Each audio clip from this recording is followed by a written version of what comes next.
Hello and welcome to the debate. I'm your host Sana Makbool with you at PTV World. In today's show, we will be taking a look at the very unfortunate and of course condemnable incident that took place in Peshawar yesterday in a blast that took place inside a mosque in the police lines area, in which unfortunately the death toll has risen to more than 100. We also know that about 53 injured citizens were taken in at the Lady Reading Hospital, 7 of whom had been admitted to the intensive care unit. This is much more than what the death toll was saying yesterday, about double that, since more bodies of course were recovered as the rescue operation completed within 24 hours. We also know that because of the kind of blast that occurred, the roof of the central area of the mosque collapsed, and because of that we lost a large number of people, more than 90% of whom were policemen. There is of course a lot of question with regards to exactly how it happened, for which investigation is still underway. We also know that the caretaker Chief Minister Azam Khan had also constituted a joint investigation team who will be taking a look into exactly what happened and whether or not it was indeed a suicide bomber, or that any other form of explosives were used by somebody who entered the particular area over a period of time. This of course has been one of the biggest questions that have been asked, as how there was any sort of security breach within perhaps the most sensitive area in the city, and because of that we of course have large concerns regarding the kind of security that needs to exist in these locations as well as others in the province and in fact in the country as well.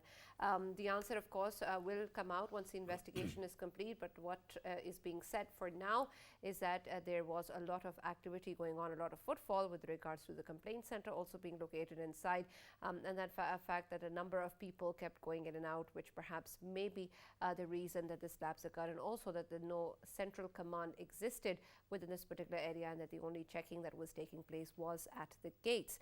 So a lot of that of course remains to be seen exactly how it unfolded, but it still means that there is perhaps a lot of introspect that needs to be carried out in terms of our security measures, particularly in such areas and on such sensitive targets that we have seen have been part of these terrorist organizations, particularly in this month, and then of course in the aftermath of the end of the ceasefire that took place in November last year. Initially of course the TTP claimed responsibility for this attack and later denied, and it seems that perhaps a local faction of the party is responsible, and they're doing this apparently in revenge of the killing of Khalid Khorasani. There are also other claims coming in from organizations like ISKPK, but of course these are going to be still investigated and taken a look at in terms of what really happened. There is of course a lot of talk with regards to what priority needs to exist at the political level as well. The Prime Minister has also tweeted and talked about how terrorism needs to be our priority, and perhaps the kind of political fighting that has taken place for quite some time now and is of course ensuing in KP, Punjab and also at the centre is something that can wait, but at this current moment this needs to be our priority. At the same time, we also know that the PPP Senator Raza Rabbani spoke at the House of the Senate and talked about numerous measures that need to be taken with regards to our policy towards terrorism, and particularly also take a look at the previous policy of rehabilitation that was adopted by the PTI regime, and try and investigate and understand why exactly that happened, how it failed, and what sort of factors need to be taken into account, and who should be held accountable for that as well. We know that previously also this has been stated by the top leadership and other political leaders as well, that the policy of rehabilitation and the kind of approach that was taken with regards to the TTP was incorrect, and has become the foundation of the kind of terrorist attacks we have witnessed today, including the one in Peshawar, and is also the reason why perhaps we have seen the spike in terror activities within the country as well. And so a re-evaluation and an investigation into that is also required. So moving forward, what needs to be done is move towards political consensus, and then also implementation in full force of the National Action Plan that has also been emphasized by various political leaders as well. But what does that mean in terms of on-ground action, and how exactly are our security forces and the political setup going to undertake this big task is still a challenge that remains to be seen. So this is what we're going to be focusing on in our discussion today. For this and more, as always in the studios, we've been joined by Senior Analyst Farooq Batafi. We've also been joined in the studios by Dr. Syed Kaleem Imam, who's the former IG police Police. Thank you very much, Kaleem Saab, for being with us. And also we've been joined online by Dr. Adnan Bukhari, who's a security analyst. Thank you everyone for being a part of the discussion today. Let me start with you, Kaleem Saab, considering that this is an important issue with regards to how we have seen that the police forces in KP and of course in other areas of the country have been a huge target for terrorist organizations such as the TTP and others as well. This is of course a huge concern for all of us, that they remain protected, that we are able to install the kind of security measures that are required to protect the areas where a large number of policemen are found, and then of course to also equip them in terms of being able to deal with this particular threat, since they have been the front face of this particular issue. And so when we take a look at this particular incident, the big question of course remains how somebody entered these premises without the kind of security check that was perhaps needed, and even if this happened over time, why is it that it went undeterred? And then when we talk about the kind of preparation that is required, the kind of response that we need with regards to our police force, what do you think, especially in terms of this particular incident, that you think has gone wrong and needs to be rechecked? And then in general also, when we see the targets previously in KP, especially within this month, how do we enforce and empower our police force to fight and combat terrorism? So no, thank you very much. First of all, it's very sad to see my comrades and officers and men from the rank, from the service that I have served, being martyred. My prayers for the martyrs, and my condolences for the bereaved families. May Allah bless their soul. May also Allah grant courage to the bereaved family to bear this grief moment, which they are going through right at this moment. It's very sad indeed. But coming back to you, Sana, the question is, it has been happening before, it has happened now, and there's likelihood it's going to happen again. The reason is simple. We know what the policy and strategy is. Are we sticking to that? That's a question. There's also a question that how we were able to eradicate all this, and how the monster has again surfaced, and is coming up. It has been months that we have been talking that they are back, they are doing extortion, they are doing kidnapping, they are taking money from the foreign projects and firms which is working over there, and they were doing a lot of things over there. The policy of appeasement, policy of living in denial, and the policy of even negotiating. When you're negotiating, where the principal law enforcers involved in it, like IG and the chief secretary, where they're really involved in it, they should be part of it, and it makes a difference. Why it has happened? Of course, it is an intelligence and security failure. They should have been able to stop it. They should have carried out an exercise, in which they were gathering information, talking to people, using the technology, and to find out what these people are doing. It has been claimed by Rashid Group, which is an allied factions of TTP. The habit of TTP is it accepts and it denies, but when it sees the magnitude of what has happened, the fact is these groups, which is a combination, which is combined now as TTP, is doing what it is doing, and we need to sort them out. We need to take them to task. Yes, those who are ready to lay arms, those who are ready to get mainstream, we must leave that room open. But those who are violating and are violating the law, doing criminal activities, there should be no rescue for them. I fail to understand why we keep on saying that we are going to do operations, why we keep on saying, well, this time we are going to take action. The law already exists, the constitution already exists. We know that this is a red line. Anybody who does it, we need to take them to task. But when it comes to selected policing, when we choose ourselves not to let A go and to take action against B, and not to take action against C for doing the same thing, that is what's wrong. I would also like to say, Sana, this was a turbulent time in KP. A caretaker government was there, and the administration and police were in lurch. They were waiting whether they are going to stay or there's going to be a massive shuffle like in Punjab, which normally takes place when the caretaker government comes. So it was a time the TTP picked, when the forces, I guess, were still, maybe they were still alert, but there was this feeling, there was this understanding that there is going to be a mass shuffling, So they went with full throttle or responding to what was happening, we will continue seeing rise in activities, almost 28-30% rise in criminal activities. What we will be doing, why we were not taking action? All this comes to our mind, Absolutely, and these factors are extremely important, especially when we are going to be able to reevaluate the way that we want to process all of this, and then, of course, tackle this in the future as well. We'll continue this discussion, but an important announcement also with regards to the Lady Reading Hospital spokesperson, who has mentioned the fact that the kind of demand that we have seen various organizations put up regarding the appeal for blood donations is not something that is required by the hospital, and he has also announced that if there is any such need, the hospital will be putting out an official statement, and they have a resource with regards to blood already in place and also for such emergencies. So there is no need, fortunately, for any sort of blood donations, and the hospital is fully stocked in terms of any such situation, and will be taking care of the patients and the victims who reach the hospital. Dr. Adnan, considering the issue regarding the terrorist activities and the kind of aspects that we have seen, an important one that is being highlighted is the way that we want to interact with these organizations, particularly the TTP as well. And we know, of course, that in the National Security Committee meeting, a zero tolerance policy with regards to such organizations was something that was emphasized, and the resolve was reiterated that this is going to be something that is not going to be tolerated at any cost. But at the same time, we know that the ripples of the previous approach still remain, fundamentally with regards to the way that it has been quoted recently also by the PTI chairman that there were plans of rehabilitation of various TTP workers.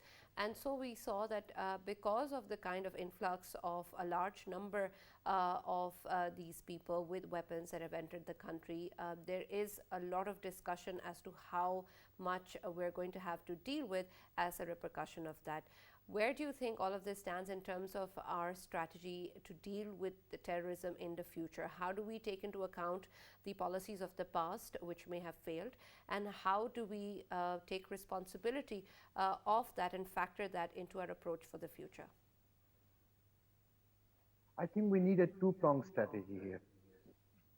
First of all, this concept of rehabilitation of terrorists, it's not basically, it's very vague what Imran Khan said actually. What does he mean by it? Because during the negotiations, they had certain demands which required also some constitutional changes as well, which does not factor around basically rehabilitation, number one. Secondly, we are pursuing a policy, a defensive policy with respect to Taliban. We are basically defending ourselves and they are attacking if you look at it. So basically we need a two-pronged strategy, a national strategy and international strategy. A national strategy would mean that we need to enact special laws actually. If you look at the countries that are fighting terrorism, right from India to Sri Lanka to, for example, Russia and many other countries, they have enacted special laws, counter-terrorism laws to deal with them. I believe basically FCR, Fatah Crimes Regulation, was basically a good law that British enacted 100 years ago. That was a way basically to rein in spoilers of peace within the region, and they were quite effective in that one. So we need certain type of laws to deal with this situation. This situation is evolving in a certain area of Pakistan among people that has a certain aptitude basically. So we need special laws. That should be a national policy. On the international level, I believe we need to be proactive actually. There was a doctrine of preemption, if you remember, the United States actually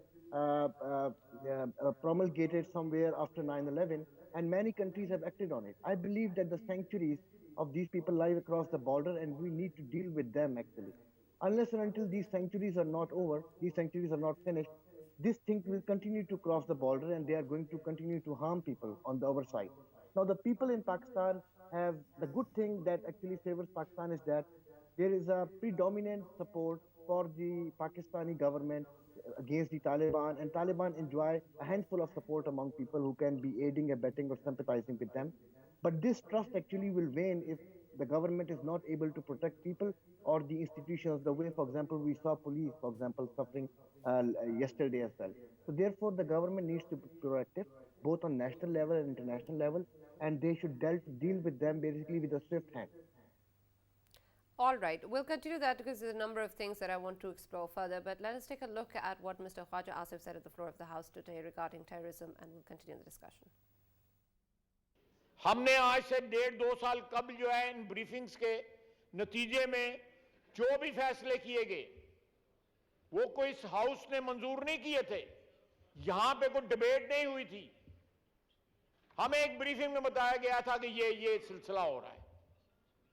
आपको भी याद होगा, बाकी मेंबरान को भी याद। कौन देगा उस खून का हिसाब जो कल जो है पेशावर में बहाया गया?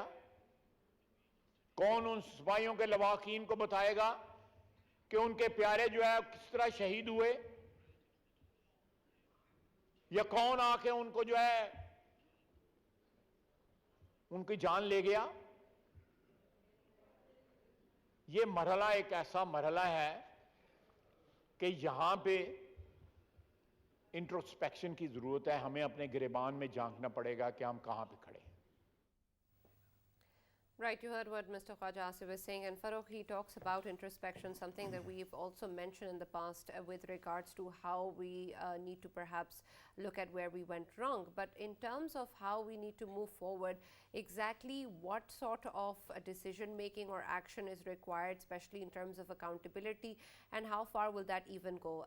In terms of course, the kind of terror apologists that we have seen and how perhaps infiltrated they may be within the political setup, how are we going to be able to distinguish between those with regards to the policy that is being decided at the state level, and then those who think differently, and how to ensure that only one is followed? Right, Sana, so many questions and all of them are very heavy. With a heavy heart, today I was watching, the coverage of the bereaved families and the bodies that were of the corpses that were being taken to hospital, or then they were buried, and the funeral and all. I think at this moment, this is indeed a moment for introspection. And why do we need that? Because while we keep on saying that this might be a security breach, we can actually find a million excuses. But as they say, failure is an orphan. Success has many fathers. At this moment, nobody seems to be taking responsibility, right? Earlier, Kaleem Sahab was saying that there's a caretaker government at this moment. Let me remind everybody that Banu CTD episode did not take place during any caretaker setup. It was during a government that was already there. Similarly, we know that there has been a consistent string of attacks on policemen, and particularly beheading of policemen throughout the province. And when did it start, Sana? There is a very clear, timeline when you look at it. We were winning, and we had almost abolished all the terrorist sanctuaries from all the tribal areas, ex-tribal areas, right? And at that time, it was thought that if we want to, negotiate, there will be a point of strength. But we did not start it then, Sana. We waited for the TTP to get a position of strength. How? We waited for Afghan Taliban to take over Afghanistan. Once they had taken over, we knew that their ideological cousins are not going to oppose them.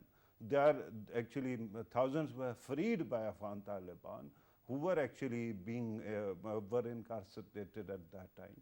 And then we allowed so many people to come back without any de-radicalization process. When this happens, you have to ask questions. Why is it so? Politicians, if they were being misguided, somebody was actually convincing them that this is the right thing to do. And we are going, as we move forward, we are going to look into the overall machine that keeps on radicalizing society as well. But at this moment, first of all, look at the kind of security failure that took place yesterday. We keep on talking about how we were listening to the Interior Minister today, Defense Minister, other ministers as well, that somebody from within was also involved, that there is also a civilian population, and there is a possibility that the attacker actually smuggled explosives bit by bit and kept on frequenting that place. Now, the question at this moment is not whether it was smuggled in that fashion or not. The fact is that when do you need security cordons and these security gates? They are actually, if there were only policemen over there, you wouldn't hardly need it, right? Why would you need it? Because they are all your servicemen. You do it whenever some outsider is going in or somebody who you don't know or you can't trust. So there was a security gate. And somehow this person whosoever actually killed people evaded that security, right? So there is a clear failure here. BBC Urdu actually came up with geography, right? An aerial photography of the place, and then it put it in the context. I just want to actually tell you where it took place, what were the neighbors, the buildings that are surrounding that place. And Deputy Commissioner's office, then new judicial complex. Next to it is also Central Jail, Peshawar. Next to it is also Finance Department, Civil Secretariat, Police Services Hospital, and Health Department, Civil Secretariat. So this was in the heart of your high security area that the terrorists managed to conduct such a horrible incident, right? And then, our journalists, I have to salute them as well. I read one headline where somebody had written that an audacious attack. I mean, keep on glorifying this. Keep on using the words that can be used to actually further pump up the ego of the terrorists and demoralize this country. If these people keep dying, who is going to protect you? There is a clear campaign that you have to look at. Right. So I was talking about this machinery.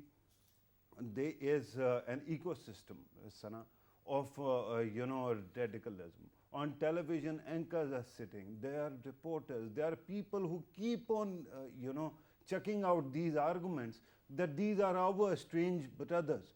They don't see you like that. They don't even see you as human beings. That's why they actually attacked worshippers, right? Right in the middle of worship. So these are the questions that we have to ask, and then we have to ask who is responsible for the last 1 year of policies. Then we can talk about Of course, and that means there's introspection on so many levels and across various departments that perhaps needs to be done. Kaleem Saab, when we take a look at the issue of a response, there is of course a lot in terms of how the policemen, unfortunately, or other security personnel, even the armed forces, have to deal with. And a lot of those frontline soldiers are not perhaps equipped enough or well prepared enough. What it is in terms of your experience is required in terms of the police force or other frontline workers being fully prepared for any sort of terrorist attack, and the kind of checks and balances that need to be put in place so that we prevent that? Where do you think the problem is? Is it the institution itself, or is it the way that they are being supported by the political setup or the government? Well, I would just add to what had been discussed, and let me just rephrase what I've been trying to say. One, we do have laws. Two, we don't want to enforce it. Three, we enforce it selectively. And what Mr. Pitafi says, yes, Bannu attack took place. My argument has always been, are there any lessons learned? Bannu or this or others. It's all hush up, it all goes under carpet. The officers who serve over there are made scapegoat, punished or transferred, and the new officers, new breed of officers come over there. For every incident, like I have worked in United Nations, there's an after action review after every incident which takes place. It's a lesson learned, it's a recommendation, so that you don't repeat what has happened earlier. What was the omission and what was the commission in that context? You see, this police force and the armed forces actually eradicated Taliban. And so many of my friends from the armed forces who did a wonderful job in the law enforcement, who again, officers laid down their livelihood. They eradicated this menace. Then afterwards, there was a plan, and one of them was comprehensive response plan. You need to have developed those areas, brought educational setup, given some carrot in those areas, come up with a lot of programs. It wasn't done. As a result of it, it was so easy for many idle youths, unemployed people to go back. And as a result, this groups, such sort of groups becomes an attraction for them, carrying weapons and all. As far as police is concerned, remember, more than 7,800 officers have laid down their lives. And it includes an inspector general and includes the officers of all ranks. And like I keep saying, even female officers were martyred in this process. So they know what to do and how to do it. The question is, are they alert, or are they being given enough resources and funds? When I say that you need to give tenure of security to the officers, when I say you need to give them operational autonomy, you need to have a unity of command. You need to ensure that law enforcement or the administration have a key role to play. Armed forces have done a wonderful job, but they must almost put forward the police, who is the first responder. They are the one. And here is a case where they manage, it was actually an intelligence failure. When a suicidal manages to enter a town, or when explosives, are able to make their way into towns, it's an intelligence, whether it's special branch or other organizations, it was their job to know what is happening. I also suggested. But do you think the intelligence sharing is not there? The intelligence sharing, again, NECTA, you would be surprised, Sana. NECTA, has about 700 or 800 sanction strength, and they have only about 130, 40 people working over there. It's just working at the strength of 10 to 15%. The Board of Governors meeting, it was held this time after many years. The Executive Committee meeting is being held regularly. The CTD officers are being called. Some of the good things are also being done. Some of the madrasas, around 16,000 have been registered. Some good work has also been done. But NECTA should realize that their duty is to collect information, collate, make a study, analyze, and give them back to the CTD, give them back to the provinces. They have to be very proactive in that way. Again, this silos of intelligence which goes on, and again this question of my assets and your assets which goes on, actually triggers. The criminals are criminals. They are nobody friends, and they can always become a Frankenstein monster. Right. Dr. Adnan, considering the issue of radicalization and de-radicalization, there is of course a lot of concern in terms of how we are going to proceed with different factions and different kinds of organizations that exist, and there is of course the large concern with the TTP, but there are many of course other such factions that exist within the country. When we talk about how we're going to approach the issue of terrorism, how are we taking into account all of these different issues, then also of course the issues emanating from across the border, then also within the tribal areas, and also issues in Balochistan. Is this a blanket approach that we're taking with all the different organizations, and how do we ensure that the kind of repercussions that we've had to face because of the previous policy are not repeated? First of all, the militants, the TTP, for example, they are across the border. Some of them, their recruitment from the tribal areas has diminished to a very, very large extent. They're not able to recruit. People don't like TTP anymore because they have suffered at the hands of the TTP, and therefore they don't like them. And the TTP actually is getting now help from the Afghan Taliban. There are many Afghan Taliban foot soldiers who have joined the TTP. In fact, many of the suicide bombings, including in North Waziristan, that took place a couple of months ago, were conducted by the Afghan Taliban.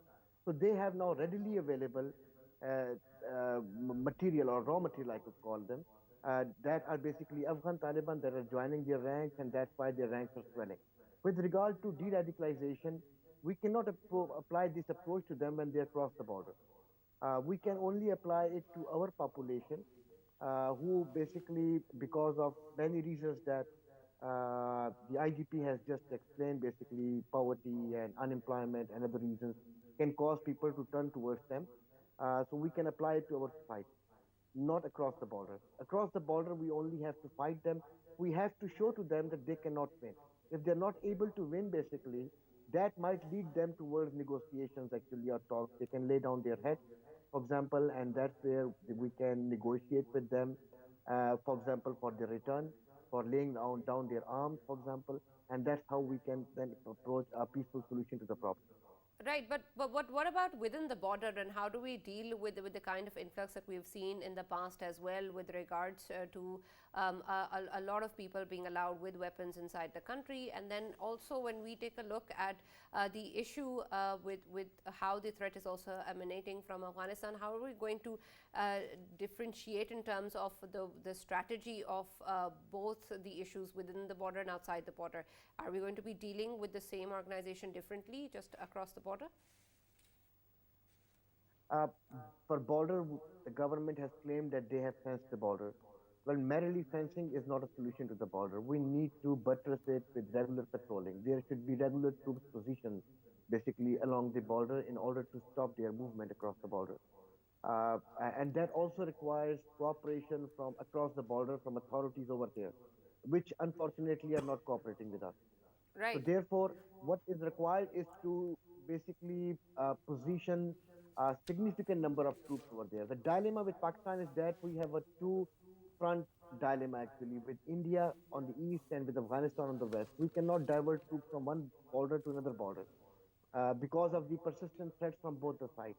And that what we call it as the resource constraint actually. So we need basically to train and equip the frontier constabulary, frontier corps, for example, which is frontier corps is responsible for the borders. We need to increase their capabilities. The police that has recently been posted basically in the tribal areas, which has been converted from hasadars and levies into it. We need to actually train them. We need to equip them properly, and we need to prepare them to police the area more efficiently. From these people, from infiltrating from across the border and then passing to the tribal areas and into the settled districts like Peshawar, Kohad, Banu, Jaifan, and so on. Okay, Farooq, when we take a look at this particular issue, I want to understand a few things. You've always talked about how there is, of course, no way forward in terms of dialogue with such organizations. But I want to understand that if we proceed further with the kind of zero tolerance policy, what does that mean in terms of our action? So we're not going to have conversations with anybody who indulges in any such activity on any level, and who's going to distinguish between what constitutes as such an activity or not, and what sort of level are we going to be taking a look at, and who all are going to be part of this particular policy? Why, Sana, that is the simplest, question that I ever had to face coming from you. Whosoever throws or surrenders their weapon, they are spared, they can talk to. Anybody who still has the weapon and who is committed to attacking you should be killed, eliminated. This is very simple, right? But I want to actually talk about ex parte also, because that is very important at this moment, how a situation went the way it was, and what is the situation right now. I've been covering this region for past 20 years. Throughout the war and terror, I've been frequenting those areas. And I can tell you 2 or 3 things. First, during General Musharraf Sahab, because we were not very quick on the uptake, we kept on, signing deals after deals, Shakai, Sararoga, Amteen, others, right? Because of that, there was this leeway that was given to these elements who kept on attacking the tribal elders there, right? Ex parte, at that time, used to have this very meticulous system of tribal elders who were aligned with government of Pakistan, with the state of Pakistan. Taliban kept on killing them, Sana, and we could not stop it. Their families were destroyed. After that, of course, when it came to Zarb-e-Azab, we took care of those terrorists, we eliminated them. And after that, even 2 years before this negotiation is starting, I remember going to Waziristan. I remember going to various other parts of ex parte. There was incredible development. The government of Pakistan had even built, these compounds, these business centers that were handed over to the locals. And of course, there is a lot of economy there already. And the government of Pakistan was doing whatever it could. So I don't think that the local educated young men or undereducated young men would have actually joined Taliban.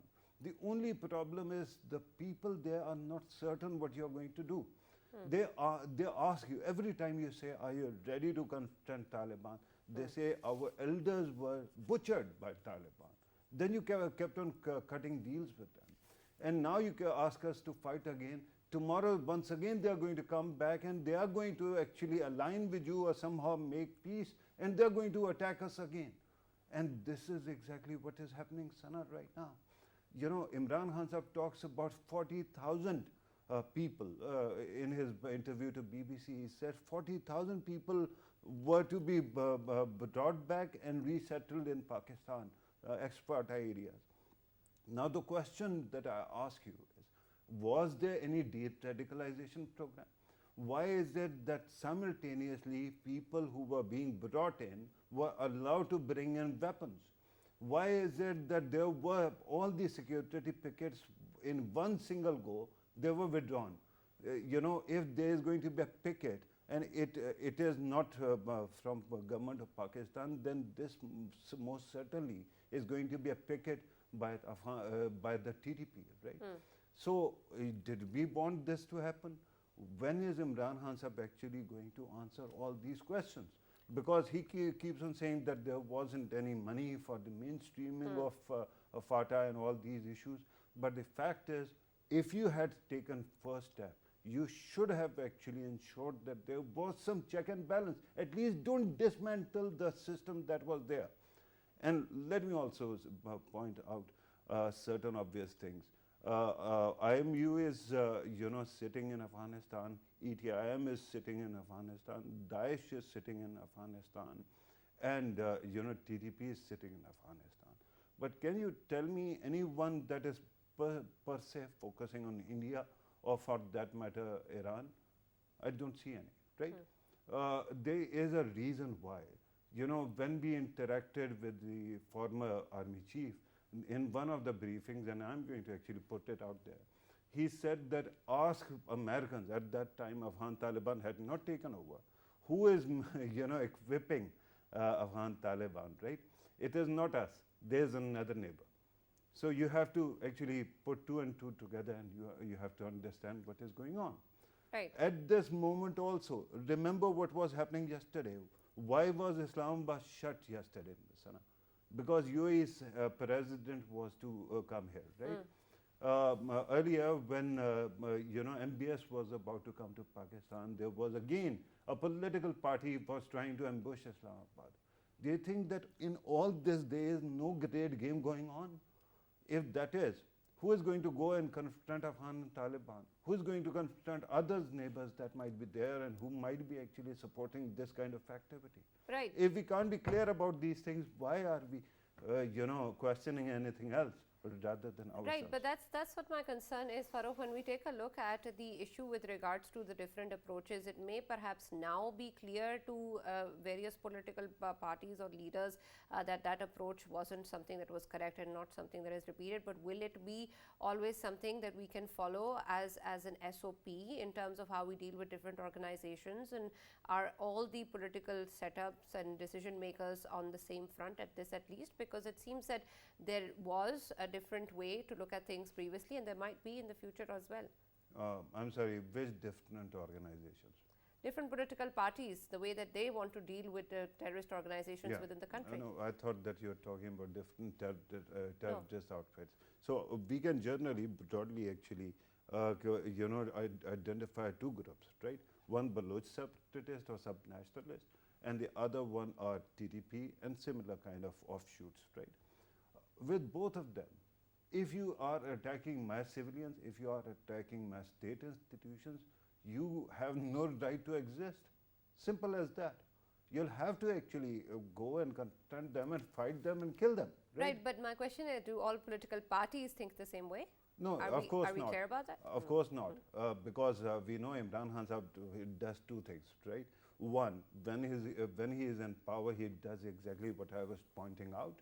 When he is out of power, then he has this incredible, you know, echo chamber on social media that actually starts conspiracy theory. For example, yesterday's conspiracy theory was that somehow the government wants to delay the election. And amazing, I mean, in Urdu, it is said that somebody tells you that dog is running away, taking your ear with it. So you start running after him, or you first check your own ear. So exactly that kind of attitude of our media. Immediately we are talking about whether elections will be taking place in time or not. It is not the time to debate that. You can score political points whenever you want. At this moment, we have to fight this menace. 100 of our citizens, our cops were killed. Right. And I don't know how many were mutilated, how many will live, but a half-life, a limited life because of this. And we have the luxury of time to squander it over useless debates all over the media. 50 channels. None of them is doing justice to narrative building against terrorism. Right. Who is actually subsidizing all these channels? State of Pakistan. Should State of Pakistan not be asking those channels, what are you doing? Of course. Also, Kaleem Saab, but the issue with regards to the National Action Plan and different policies, it seems that we have a sort of framework in terms of what we're going to do and what we want to achieve. But despite that, there seems to be a reiteration of this plan to be implemented and a reiteration of how we need to go ahead with it. So considering the issue in terms of how we want to proceed, what sort of support exists in terms of the implementation of this plan, and what is required from the government or the state to ensure that we're not just running in circles again and again, whoever is in power? Well, Sana, I have a very good quote over here with what just Mr. Batafi and Adnan was saying and what you have been discussing. It says that average operational competence with superb strategic vision is better than superb operational competence but average strategic vision. The question is of vision. The question is of far-sightedness. The question is of knowing what's going to happen after 5 years, 10 years and 15 years. What we saw today is we have seen that earlier in 2000, and it took almost 20 operations to wipe them out. So it's not just what is happening now, it has happened in the past. But Sana, to answering to your question, there's something which needs to be done quickly, and there is no reason why we are standing slow on that. Right. One is counter violence extremism policy, CVE, which is lying for quite some time, and I think government should approve that as early as possible so that the law enforcers and intelligence agencies can take advantage of it. Okay. Secondly, I would say that statement of the Prime Minister is laudable, where he says, here is a time, let's all get together and let's all get together and fight out this menace. We can have the political warfare some other day, Right. So that was a magnanimous statement, I would say. is- I think it's time for specialization. Each one of the law enforcer or the intelligent officer should know. They should primarily focus on their primary job, whether it is police, administration or the intelligence, If you defocus and detract and started doing something else, Right. there's always chance something will slip out. And lastly, Sana, I keep on saying it, Batafi Saab has a view, but I have my own view. I say state has to be ethical. State has to be ruthlessly ethical. All these things which is happening, take these people to the court. If you go and try to arrest them, an encounter takes place, that is fine. Otherwise, you bring them to the court, and the due process of law should not be cited at all. Okay, Dr. Adnan, moving forward, there is a lot of emphasis being put on a national policy or a terrorism policy to be debated in the parliament a couple of days from now. But when we take a look at the National Action Plan or other such issues that have been raised in the past and the way that we have formulated a framework, why is it that we keep asking about a consensus? Is this not something that has an obvious sort of consensus and something that has been debated in the National Security Committee? And if not, how do we ensure that whoever is in power, whoever has the government, still enforces the same rules? Well, they do not have they have a consensus, but they do not have the will to carry out the consensus. There is more word and little action. That has been basically we have been seeing in the past 10 years. They founded NECTA, by the way, for the same purpose of coordination with intelligence agencies and formulating a national action plan and working on it, but there has been seemingly no work on it, in fact.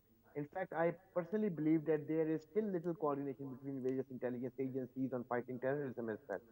So that's why what we need to do is that we need to put our house in order, put basically whatever we have finally decided, put into action, whether that's National Action Plan, whether that is NECTA, all these things. And most importantly, the biggest thing that we need basically in this counterterrorism strategy is to basically create a narrative and to basically defeat the Taliban's narrative. And Right. defeating the Taliban narrative should come basically from the Islamists itself, because Taliban are Islamists, so-called Islamists, and that narrative has not to come from basically ordinary people, but that has to come from Islamists, from which I basically believe clerics, Deobandi clerics or mullahs or ulamas basically needs to come out strongly in basically in condemnation of all this terrorism, All calling it right. terrorism. Yes.